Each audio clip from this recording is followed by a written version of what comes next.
Hi everyone. I want to start today with a confession. I'm a recovering lawyer. I know there are support groups, I looked it up.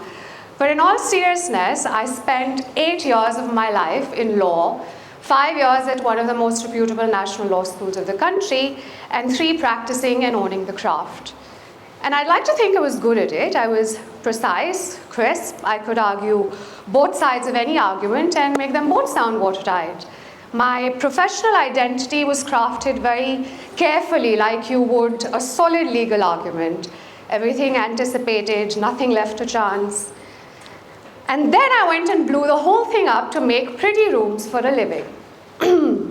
My parents, as you can imagine, were delighted that I was leaving a stable, respectable, and somewhat promising career in law to go and argue with people who thought off-white, eggshell, and ivory are the same color.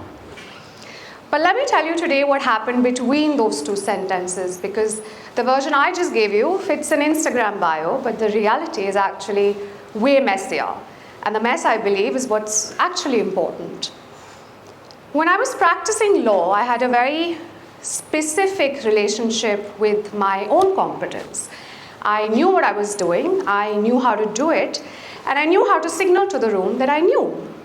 And there's something deeply addictive about being the most prepared person in a room. And once you've had that, the loss of it is almost unbearable. And I think a lot of you, know what I'm talking about. We as a generation, and as I can see, I use that term very loosely across this room, have been trained to optimize, to perform, to be very, very good at the thing that we've chosen to do. And let that goodness become our whole personality. In Gen Z terms, we have made our LinkedIn bios our personality. Our jobs are not what we do, it's what we are. We don't say I work in finance, we say I am in finance, as if the sector's absorbed us completely and we're fine with that.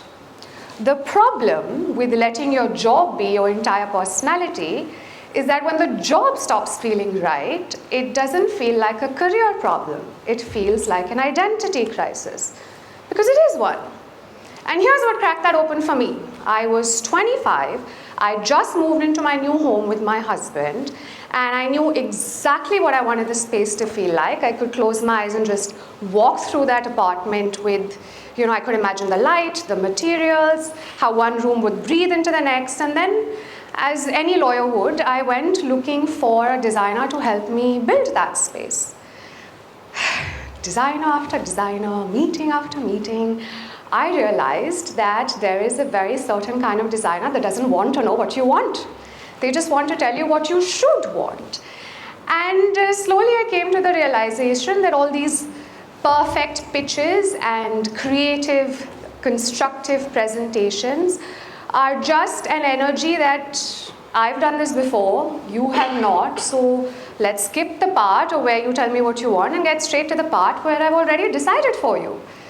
There was this one designer, and I'll never forget, he spent 1 hour in my house telling me why my ideas won't work. Too dark, too bold, too experimental, and I was like, he's not here to design my home. He's here to design his portfolio, and I'm just paying for it. So I came back to my empty apartment. I thought to myself, if nobody's going to do this for me, I'm going to have to be the one who does this for myself. And I did. And that's when something shifted. I wasn't just enjoying it, I was consumed by it. I was reading about materials late at night. I was making decisions about light and proportions, and all of this with the same intensity I had once brought to legal arguments. Except I didn't have to drag myself to the desk this time. I was already there, and I loved every single bit of it. And there's a word for that feeling, and many would think it's passion, but it's not passion, because passion sounds something like you put on a vision board. It's more like recognition. It's finally meeting something you've known always existed, but you had never been formally introduced to. But I didn't act on that feeling immediately. I had a long phase of be practical, Disha, you already have a career, Disha, you're married, Disha, how will you go and study abroad, Disha? You know, the conversations one has with oneself when one is scared and hopes their own brain will talk them out of it. Well, my brain did not cooperate. We talk about resilience like it is the ability to take a hit and keep standing. I want to offer a different definition today. When I left law and I went to Milan to formally pursue my training in design, I didn't feel free. I was terrified. I was surrounded by a room full of people who had spent most of their adult lives in this field, and here I was. I had shown up mid-career with a lot of conviction, but absolutely no technical knowledge whatsoever. And do you know what it feels like to be the least qualified person in a room after years of being the most qualified, or not qualified, prepared person in a room?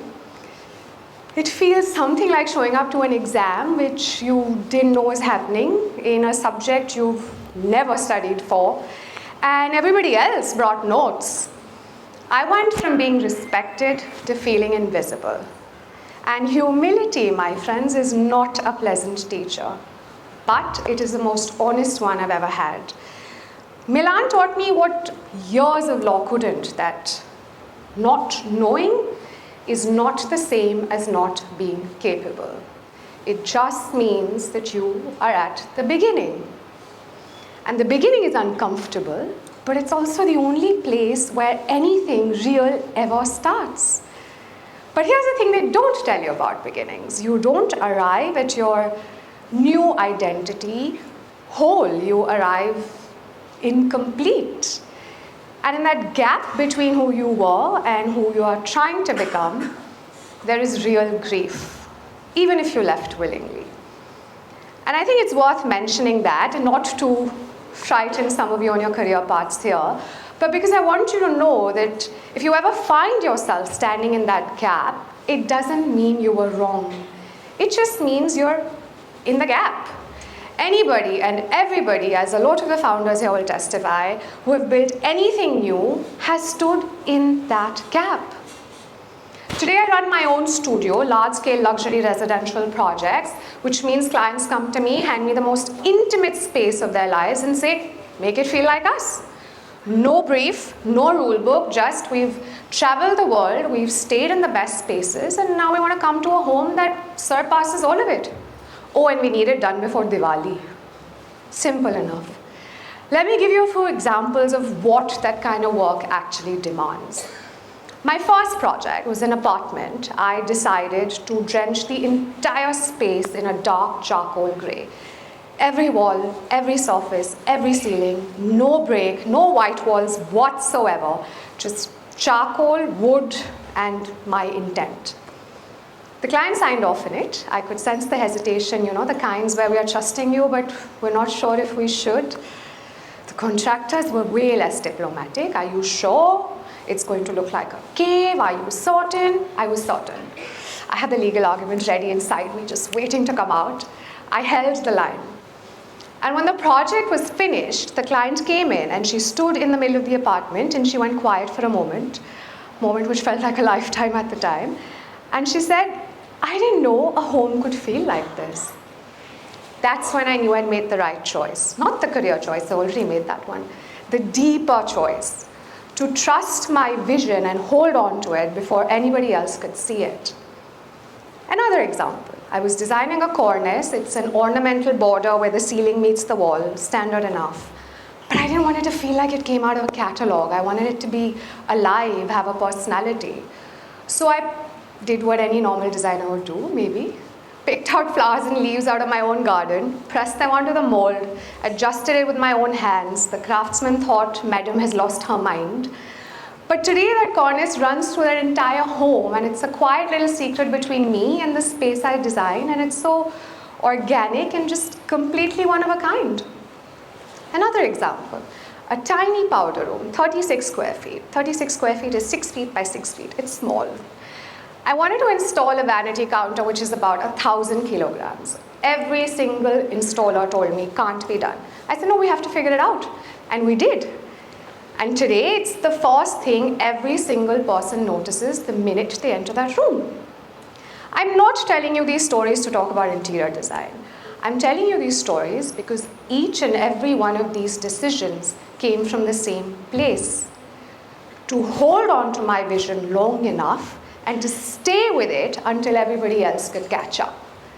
That's the muscle I built in the gap between law and design, and that's the muscle I've come to believe, my friends, is the only thing that actually matters.